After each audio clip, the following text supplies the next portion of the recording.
It was supposed to be just another ordinary evening, dinner, followed by some mindless movie neither of us really cared about. The kind of night you settle into when love feels familiar, comfortable. Or so I thought. She laughed at something on her phone, the screen casting a soft glow in the dim light. For just a second, I caught a glimpse of a name. A name I didn't recognize. But something deep inside me twisted into knots. She noticed my stare and quickly flipped the phone face down, still laughing. "Nobody," she said casually. "Just a friend." But when someone says nobody and hides her screen like it's on fire, you don't need proof. You just know. I tried to push it away, to enjoy the evening, to pretend I hadn't just seen the first crack in everything we'd built. But my mind wouldn't stop spinning. Her smile felt different. Forced. Her touch no longer lingered the way it used to. And her eyes were always somewhere else. I didn't confront her that night. No shouting. No accusations. I waited. Watched. Listened. It didn't take long. She started staying up later, locking her phone, smiling at messages she clearly didn't want me to see. I became a ghost in my own home, while she became a stranger wearing the face of the woman I once loved. And then one night, I broke. She was in the shower, steam filling the bathroom, when her phone buzzed on the nightstand. I wasn't going to check it, I swear.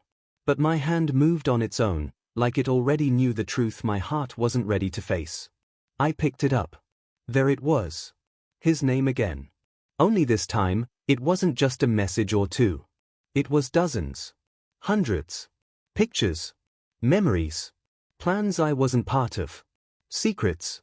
Desires. Laughter. Inside jokes. The kind we used to share. The kind that made it clear this wasn't some meaningless fling. This was deliberate. She hadn't just cheated. She had replaced me, piece by silent piece. I didn't wait for her to come out of the shower. I didn't need to hear the lies or excuses, the rehearsed performances. I walked to the closet, grabbed a bag, took only what I needed, and left. Just like that. No goodbye. No note. No sound. She didn't think I'd really do it, but she didn't know me anymore. The days that followed were a blur. I checked into a cheap hotel. Ignored her texts and calls. At first, she blew up my phone. "Where are you? Talk to me. This isn't fair. I can explain." But what was there to explain? She made her choice. I made mine. I blocked her number, deleted our photos, unfollowed everything. Tried to erase her from my life. But you never really erase someone you loved. You just turn down the volume on their memory. 2 weeks later, I moved into a small apartment. Started over. Started breathing again. Some nights I still woke up reaching across the bed, a cruel habit I couldn't shake. Cruel muscle memory. Heartbreak. But over time, the silence became peaceful. The ache stopped screaming. 6 months passed. Then she found me. I was walking home from work, groceries in one hand, headphones in the other, when I turned the corner and saw her. Standing outside my building. Looking smaller, not physically, but emotionally. Like the weight of her guilt had crushed her from the inside out. "Hey," she said softly, as if nothing had happened. I didn't respond. Just stared. "Can we talk?" she asked. I should have walked past her. Kept going. But I didn't. Maybe part of me wanted answers. Maybe part of me needed to hear her admit it. We sat in a tiny cafe down the block. A place I never took her to. My new sanctuary.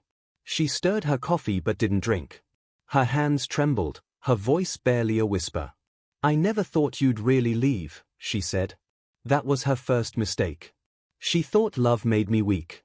But it didn't. It made me strong enough to walk away. She said it wasn't serious. That she was lost.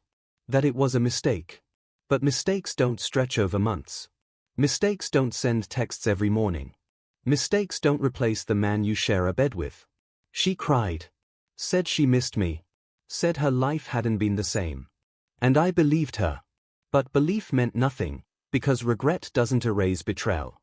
And guilt isn't love. "I don't need you to forgive me," she whispered. "I just needed you to know I still think about us." I nodded. For the first time in a long time, I felt nothing. No pain. No rage. No longing. Just clarity. You think about us, I said quietly. But you didn't fight for us when it mattered. She didn't argue. She couldn't. She stood there, waiting for me to say something, anything. But I'd already said what mattered. I left her at the table and walked back into my life. A life that no longer had room for someone who once thought I'd stay no matter what. If someone shows you what you mean to them, believe them. Don't wait for closure. Don't wait for apologies that come too late. Sometimes the strongest thing you can do is leave when they least expect it. And never look back.